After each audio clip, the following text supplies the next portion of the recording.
नमस्कार मैत्रिणींनो, मी माया निंबाळकर. माझे किचनमध्ये मी आपले स्वागत करत आहे. मी आज शिकवणार आहे बाजरीची भाकरी कशी बनवायची. चला तर मग आपण बाजरीची भाकरी कशी बनवतात ती बघूया. मी प्रथम गॅस ऑन केलेला आहे, तवा ठेवलेला आहे. त्यावर हे बाजरीचे पीठ आहे. हे थोडेसे मीठ लागणार आहे त्यासाठी, आणि पाणी लागणार आहे. आपल्याला जेवढी मोठी भाकरी बनवायची आहे तेवढं पीठ घ्यायचं. त्यात चवीप्रमाणे मीठ टाकायचं आणि पाणी टाकून ते पूर्ण मळून घ्यायचं. पाणी हळूहळू टाकत जायचे, नाहीतर ते पातळ होईल.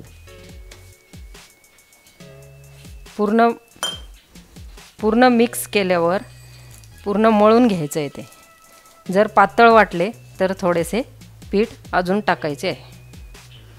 आपल्याला जेवढी छोटी मोठी जेवढी भाकर बनवायची आहे तेवढे मोठा गोळा पिठाचा बनवायचा आहे.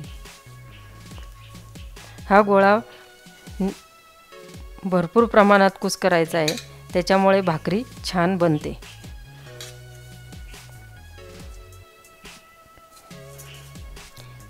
ही भाकरी आपण लसणाची चटणी, भरीत, कोणतीही पातळ भाजी याबरोबर खाऊ शकतो.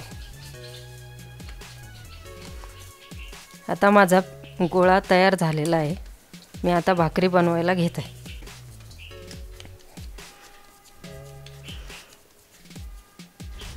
पूर्ण गोळा असा तयार झाल्यानंतर पिठामध्ये तो करून घ्यायचा. खाली थोडे पीठ टाकायचे आणि मग भाकरी थापायला घ्यायची.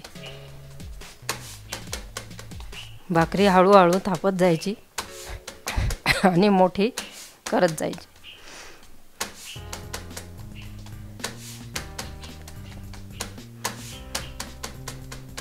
आपली भाकरी थापून झाल्यानंतर गॅसवर तवा ठेवलेला तो गरम झाला आहे की नाही त्याचा अंदाज घ्यायचा आणि भाकरी तव्यावर टाकायची. आता माझी भाकरी थापून झालेली आहे. ती भाकरी मी तव्यावर टाकणार आहे. ही भाकरी मीठ टाकल्यामुळे खूपच रुचकर लागते.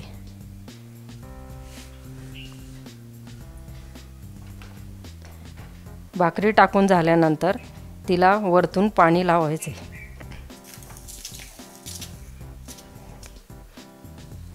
या भाकरीला आपण फक्त तेल लावून सुद्धा खाऊ शकतो.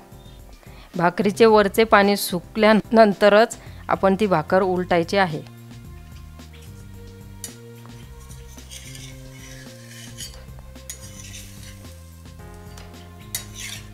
ही भाकरी मी आता उलटलेली आहे. दुसऱ्या बाजूने पण ती भाकरी पूर्ण होऊ द्यायची आहे. गॅस मीडियम फ्लेमवर ठेवायचा आहे, नाहीतर ती जळेल. ही बाजरीची भाकरी आपण थंडीच्या दिवसात खायला हवी, कारण बाजरी ही गरम असते. बाजरीची भाकरी खाल्ल्यामुळे आपल्या शरीरातील कॅल्शियम वाढते.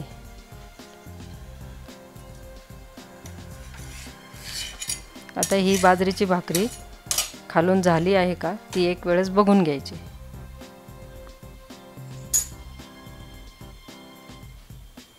थोडी झालेली नाही आहे. आता मी परत तिला अजून शेकते. ती शेकून झाल्यानंतर तिला पोपडा कसा येणार याची एक ट्रिक आहे. ती ट्रिक मी तुम्हाला आज सांगणार आहे. आता ही भाकरी झालेली आहे खालून. आता हिला पोपडा येण्याची ट्रिक मी तुम्हाला सांगते. हा तवा बाजूला करायचा, ती भाकरी उलथणीवर घ्यायची आणि ती डायरेक्ट फुलक्यांसारखी गॅसवर शेकायची.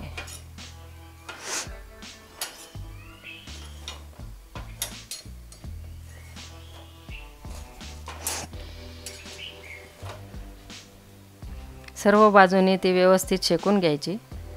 आणि जर तुम्हाला ती भाकरी नरम वाटत असेल तर परत ती तव्यावर थोडी शेकून घ्यायची.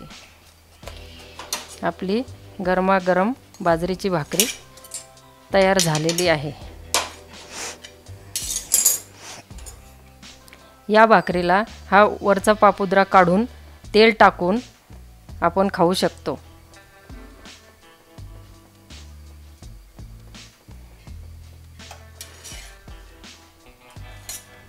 आपली बाजरीची भाकरी तयार आहे। ही भाकरी आपण पातळ भाजी, भरीत आणि सगळे चटण्यांबरोबर आपण खाऊ शकतो।